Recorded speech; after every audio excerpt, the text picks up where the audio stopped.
Good morning, good afternoon, good evening, wherever you are when you're watching this. This is Howard Goldman from Cleveland, Ohio, Cleveland Clinic, and I'm very happy that you've joined us for this industry theater about macroplastique, tried and true. Dr. Abbas Shoberi, who's from Innova Women's Hospital, will be working on this together with me. And what we'd like to do is really just take you through some of our thoughts and some of the data on why really macroplastique is our injectable of choice at this point. As you can see, I'm from Cleveland, Ohio, and I'm glad you're with us. So this was a patient who actually had not had any prior surgery, no prolapse, 77-year-old woman who complains of very, very clear stress-predominant mixed incontinence.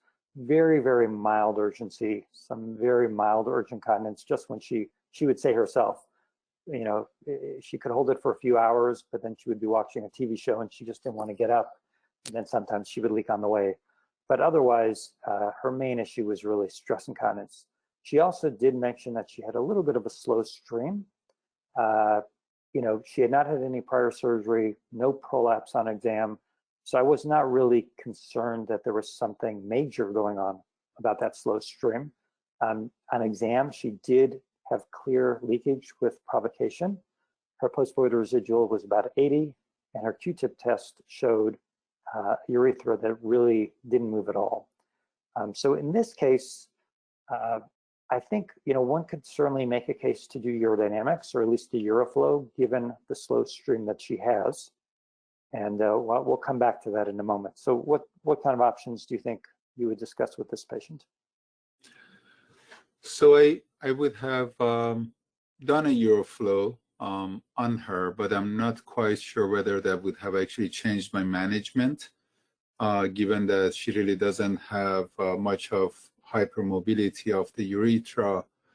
I would have still offered her macroplastique, you know, with understanding that with her slow stream, she may have more difficulty to void. And maybe we would have been a little conscientious to make sure that she knew how to catheterize herself in case her voiding was very slow, or initially if she couldn't empty her bladder.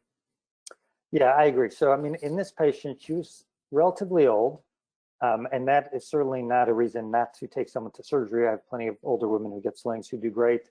But as you said, with her really no mobility, overall her age, her PVR is a little elevated. We have this little business with the slow stream. And my fear would be that if I did a sling, I would definitely do a retropubic midurethral sling. And because she has no mobility, I might make it a little less loose than I usually do. And so I'd be concerned that I could end up causing some obstruction in her. And so I thought really, given the overall picture, probably macroplastique would be the overall safest thing with the lowest risk of causing her problems. And indeed, that's what we did. She had a macroplastique injection. I almost, in some of these cases, I want to make sure I don't put in too much. She was initially dry. 6 months later, she had a little bit of recurrence, and she had really liked being dry. So we went ahead and did a repeat injection, and then a 1-year follow-up. She was dry and had done very, very well.